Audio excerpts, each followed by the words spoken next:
Good evening, visitors. Welcome to the Australian War Memorial's Last Post ceremony. My name is Robert Adams, and joining us today from the Royal Australian Air Force is Warrant Officer Gerard Goff. Today we commemorate the 55th anniversary of the first attack on Fire Support Base Coral. 55 years ago, soldiers of the 1st Australian Task Force fought the most sustained and arguably most hazardous battles of the Vietnam War, confronting regimental-sized formations of the North Vietnamese Regular Army in fierce actions around Fire Support Bases Coral and Balmoral in the Bien Ha province north of Saigon. Fire Support Base Coral was established on the 12th of May when 2 Australian infantry battalions, 3 artillery batteries and support units moved to an area known to contain infiltration routes used by Viet Cong and North Vietnamese Army forces.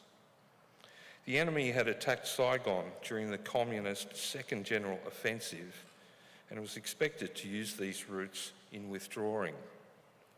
The Australians had been warned that the Viet Cong was in the area, but expected them to be in small groups on the move.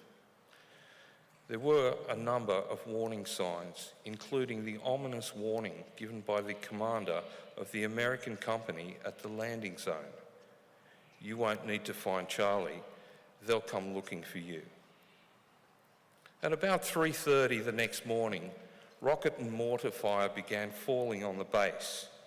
The intense fire lasted for 5 minutes before a 10-minute pause, and North Vietnamese troops rushed to the Australian position.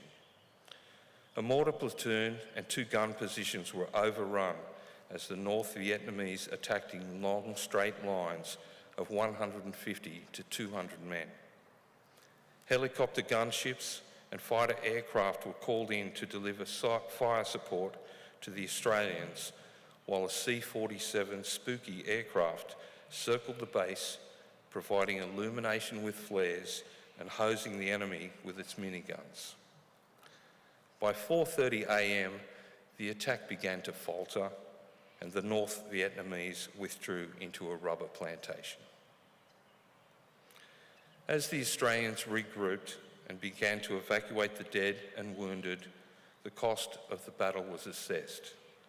11 Australian soldiers had been killed and 28 were wounded. Their average age was just 22 years old. The enemy had left 52 dead strewn around the fire support base. Operations continued in the area for almost 4 weeks as the Australians fought some of their largest and most sustained battles of the Vietnam War. In further actions around Coral and nearby fire support base Balmoral, they accounted for over 300 enemy soldiers killed. 26 Australian soldiers had died and over 100 had been wounded. Today we remember the attack on Fire Support Base Coral. We pay our respects to the men and women commemorated here on the Roll of Honour and to the survivors who returned home. Shortly we will hear the story of Private Laurence Rodney Sheppard, who was among the Australian soldiers killed during the first attack on Fire Support Base Coral. We are honoured this evening to acknowledge the veterans of the Vietnam War and their families who have joined us as part of the Fire Support Base Coral reunion group. This evening we are also honoured to welcome Mr. John King, President of the Returned and Services League of Australia, ACT branch. As always, we welcome the veterans that have served, those that are still serving, and the families that love and support them. The live stream of this ceremony is made possible by the Returned and Services League of Australia and the RSL and Services Clubs Association. We welcome members who are watching the broadcast of this ceremony across Australia. During this evening's ceremony, wreaths will be laid at the base of the Pool of Reflection by visitors to the memorial and students on behalf of St Michael's Catholic Primary School, from Mittagong in New South Wales. If you are able, I invite you to please stand and join in singing the national anthem.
Students and those who are able, please be seated.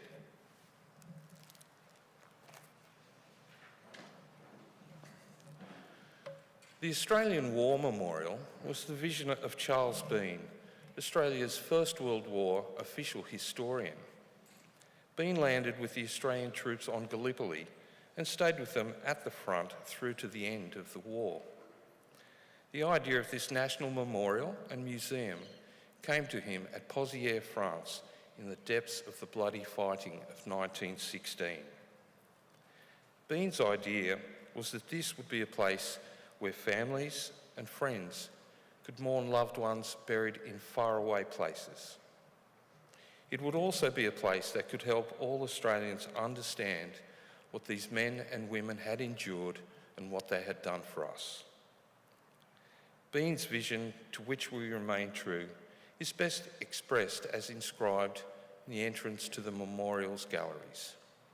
Here is their spirit in the heart of the land they loved, and here we guard the record which they themselves made. Tonight we'll read the story behind just one of those on the Roll of Honour, which lists the names of more than 103,000 men and women who have given their lives for us in war and on operations over more than a century. But first we present a lament, Flowers of the Forest. Wreaths or floral tributes will now be laid at the base of the pool of reflection.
This evening, we remember and pay tribute to Private Laurence Rodney Sheppard.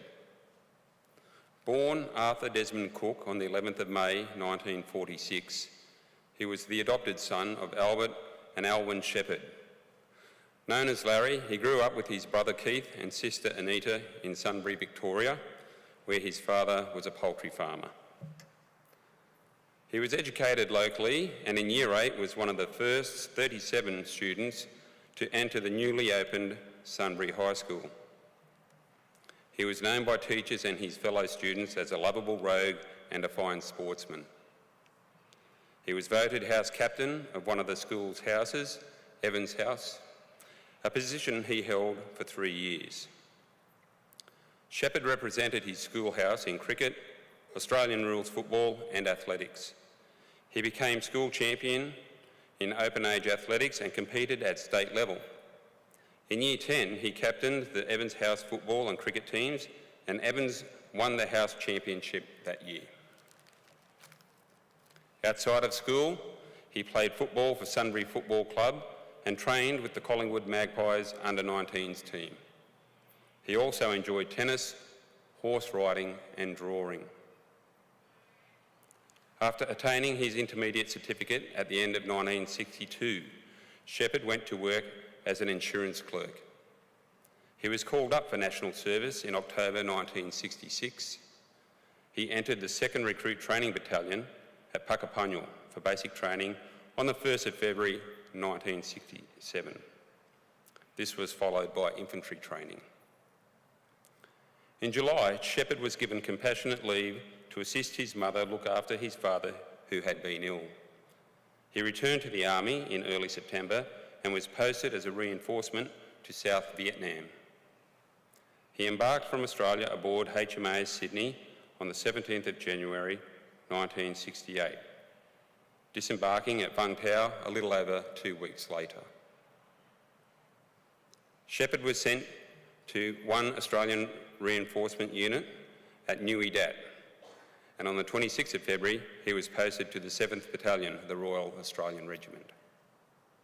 Shepard would have joined his unit in the field on Operation Coburg, a reconnaissance in force operation in the Long Bin Bien Ha area north of Phuoc Tuy province.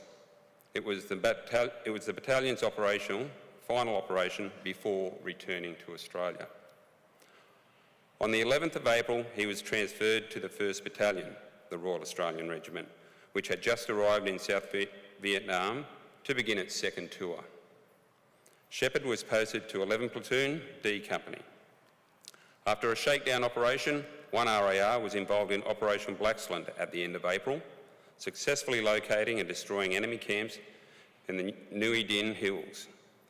This was followed immediately after by Operation Tuang Tang 1. With enemy forces withdrawing from Saigon following the devastating Tet Offensive, the 1st Australian Task Force, or 1ATF, was directed to assist in cutting off the enemy's escape. The Australians began deploying into their area of operations on the 12th of May. 1ATF had never conducted an operation on this scale before, and the insertion of troops to the area of operations was beset by delays and confusion. Enemy soldiers observed the Australians' deployment and began preparations for a large-scale attack. It took most of the afternoon for 1 RAR to be airlifted to the location selected for Fire Support Base Coral. Defensive positions were hastily dug, and for the guns of 102 Battery, a bulldozer pushed mounds of earth up around the guns, making defensive berms. Due to the size of the fledgling base and the deployment of the rifle companies, 1 RAR's mortar platoon and 102 field battery were left dangerously exposed, a fact which had not escaped the enemy. The Australians experienced several contacts during the evening, which were later realised to be probing attacks. Just after 2 AM, members of 1 RAR began reporting the presence of the enemy close to the defensive positions. Men were woken and stood to in preparation for an attack. At 2:15, following a brief engagement with an enemy reconnaissance element, rocket-propelled grenades were fired into one RAR's positions. One RPG hit a tree, the resulting explosion severely wounding Shepard in the head, back and chest. 11 platoons suffered 1 man killed and 11 wounded. The casualties were evacuated by dust-off helicopter to a nearby American field hospital. During the flight, one of Shepard's mates tried to keep him awake, but he got no answer. Shepard's wounds proved mortal and he died shortly after arriving at the hospital. He had only marked his 22nd birthday 2 days earlier. Around 3:30 a.m, rocket and mortar fire fell on FSB Coral, with the heaviest concentration falling on 102 Field Battery and 1 RAR's mortar platoon. North Vietnamese Army Main Force regiments then attacked in waves against the Australian positions. Desperate fighting ensued before the enemy was driven back around 6:30 a.m. with heavy losses. The battle had cost 1 RAR 11 men killed and 28 wounded. Shepard's body was returned to Australia and his funeral, with full military honours, was held in Sunbury. He was the first member of the town to be killed in Vietnam, and Sunbury came to a standstill. Townspeople, including students of his former school, lined the streets as his funeral cortege made its way through town. During the service, Shepard was described as a young man who was full of fun and enjoyed life to the full. He held strong convictions and, if he believed in something, he believed it to the very end, even in death. He was laid to rest in the Springvale Botanical Cemetery. His father, Albert, passed away in September the following year, aged 66, and was laid to rest with his son. Unknown to Shepard, he had 2 older brothers, Barry and David Cook, from his birth parents. After discovering their brother and that he had been killed in South Vietnam, they laid their own memorial plaque at his grave. In 2004, Sunbury College, at Keith Shepard's request, instituted the Laurence Larry Sheppard Memorial Award for service to sport, which continues to this day. Shepard's name is listed on the Roll of Honour on my left, along with more than 500 other Australians who died as a result of their service in the Vietnam War. His photograph is displayed this afternoon beside the pool of reflection. This is but one of the many stories of courage and sacrifice told here at the Australian War Memorial. We now remember Private Laurence Rodney Sheppard, who gave his life for us, for our freedoms, and in the hope of a better world.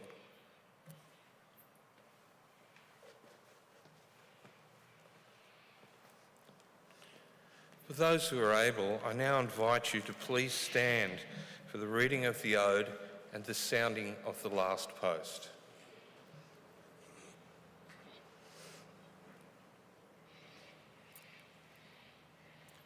They shall grow not old, as we that are left grow old. Age shall not weary them, nor the years condemn. At the going down of the sun, and in the morning, we will remember them. We will remember them.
lest we forget.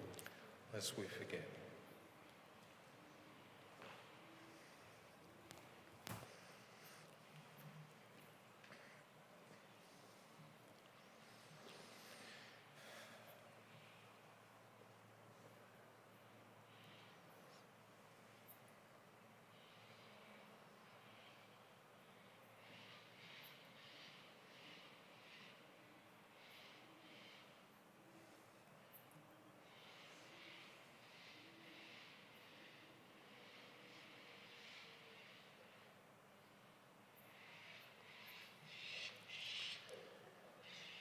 We leave you this evening with the words of the memorial's founder, Charles Bean.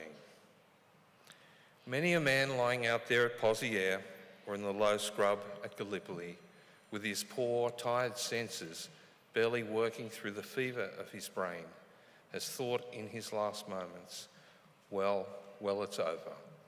But in Australia, they'll be proud of this. Ladies and gentlemen, girls and boys, that concludes the last post ceremony. On behalf of the Director, staff and volunteers, thank you for visiting the Australian War Memorial today and for your continued support during the memorial's development project. We wish you all a very pleasant evening. Thank you.